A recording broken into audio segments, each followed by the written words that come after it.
Hello guys, I invite you to a place outside of time, where history's greatest detective and its most brilliant mind must unite. They will work to solve a murder so impossible it threatens the very fabric of their reality. The room was perfect. It was a sphere of polished obsidian suspended in the heart of a temporal vortex, a place the citizens of Aethelburg called the Sanctum. No door, no window, no seam marred its surface. Entry was granted by a machine that deconstructed and reconstructed a person atom by atom. Yet inside this flawless prison, the Curator, the architect of their timeless city, was dead. Or rather, he was gone. Where a man of flesh and bone had stood just an hour before, there now lay only a fine gray dust settled neatly within the outline of his tailored suit. Sherlock Holmes stood before the shimmering containment field, his gaze sweeping past the impossible scene. He ignored the frantic whispers of the city's Council of Intellects. He disregarded the complex temporal readings flickering on a nearby console. His attention was fixed on a single object left pristine atop the pile of dust and fabric. It was a small, intricately carved bird, its wings outstretched in mid-flight, fashioned from a wood that did not grow in their controlled world. The bird was the only thing that felt real in a room built on paradox. It was an answer, but to a question no one yet knew how to ask. The air behind him shifted, carrying the scent of charcoal and old parchment. A new presence joined him, a man whose eyes held the wisdom of a creator, not just an observer. Leonardo da Vinci knelt, his gaze not on the dust, but on the faint discoloration of the air itself.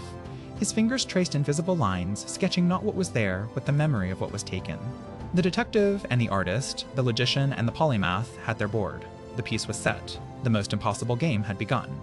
Leonardo was the first to speak, his voice a low hum of intellectual curiosity that paid no mind to the horror of the scene. He said, "You see a murder, Mr. Holmes. I see a transmutation, an alchemy of flesh into earth. It is beautiful in its terrible symmetry." Holmes did not turn. He replied, "There is no beauty in a life extinguished.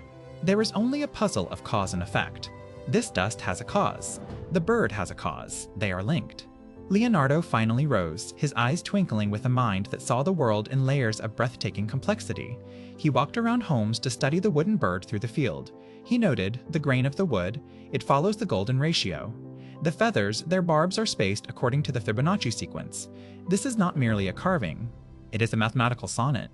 This was their ritual. Holmes would dissect the physical evidence with ruthless precision, while Leonardo would translate the soul of the crime. For 3 years, they had lived in Aethelburg, a sanctuary built to house the greatest minds plucked from history at the moment of their deaths. It was a city of perpetual innovation, a utopia free from want or war. And now, its first murder.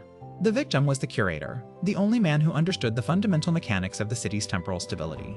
His death was not just a crime, it was a threat to their very existence. Their investigation led them first to the workshop of Nikola Tesla, the master of Aethelburg's energy systems. The Serbian inventor, a man of sharp angles and electric energy, confirmed that no surge or weaponized frequency could account for the disintegration.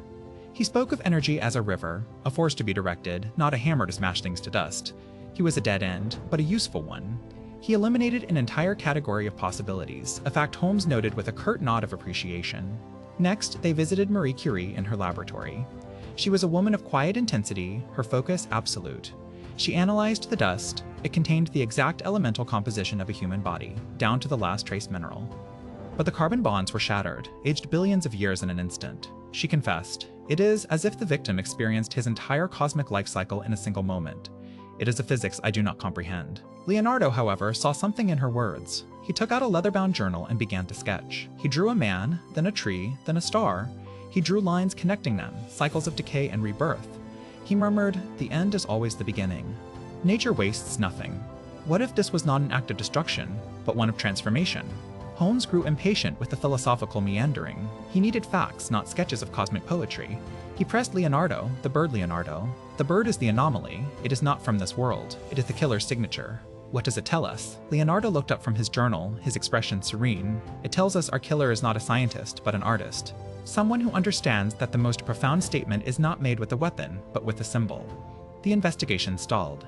Every genius they interviewed was a closed loop of logic and reason. They were all incapable of a crime that was so illogical, so poetic. The motive was missing.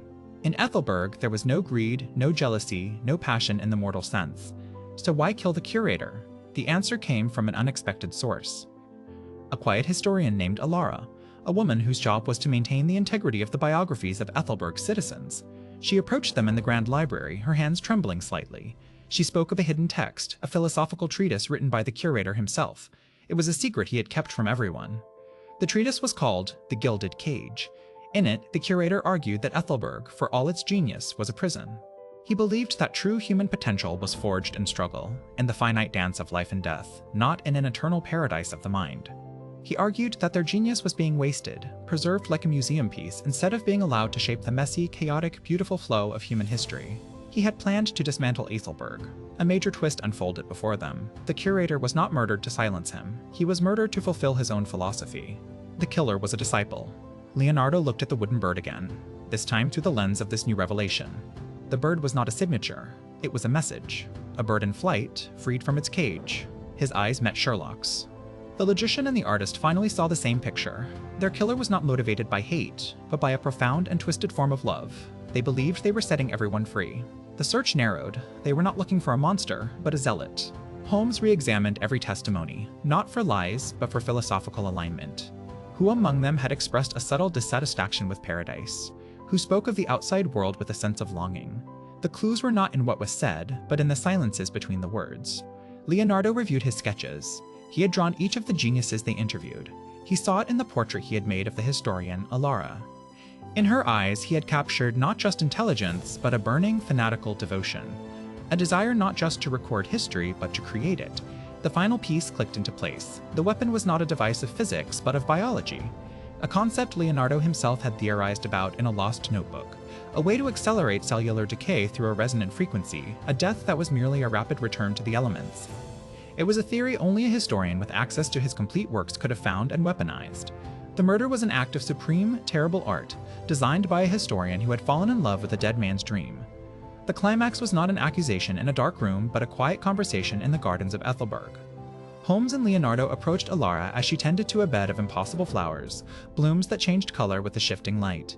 Holmes began, his voice calm and measured. The method of entry was simple. You are a historian. You knew the curator was working on a way to transfer consciousness, to send a mind back into the world. You helped him build the device. But you used it to send a biological signal, not a consciousness. A frequency coded from Leonardo's own theoretical work. Leonardo continued, his tone one of sad understanding. The act itself was the message. You turned him into stardust, the very thing he believed we all are. You made his death his ultimate argument. You did not kill a man, you created a martyr. Alara did not deny it. She looked up from her flowers, her eyes clear and unwavering. She said, he was afraid. He wrote the words, but he hesitated to act. He feared the chaos. I did what he could not. I gave him the courage of his convictions. I gave this city a choice. To remain in this beautiful cage or to embrace the glorious struggle of being truly human. The wooden bird, she explained, was carved from a piece of the last living tree she remembered from her childhood, before she was brought to Aethelburg. It was a relic of the real world she so desperately missed. There was no trial. There could be no punishment to fit a crime of such philosophical depth. Instead, the Council of Geniuses convened. Alara's act had forced their hand. The debate raged for days. Tesla argued for caution, Curie for responsibility, but it was Leonardo who swayed them. He stood and spoke of the beauty in imperfection, of how a masterpiece is defined not by its flawless execution, but by its ability to move the soul. Aethelburg, he argued, had become a flawless, soulless creation. They voted. The decision was made to slowly, carefully, open a channel to the world they had left behind. They would not dismantle their home, but they would end their isolation, feeding their knowledge and art back into the stream of time, accepting the risks. The final scene was Holmes and Da Vinci on an observation deck, watching a stream of data, of art, of equations flow into the void, destined for minds unknown. Their partnership was forged in an impossible murder, and it had resulted in the rebirth of a world. The greatest enigmas are not found in locked rooms, but in the complex chambers of the human heart and its infinite capacity for belief. If this journey through time and mystery moved you, please show your support and like, share, and subscribe for more stories.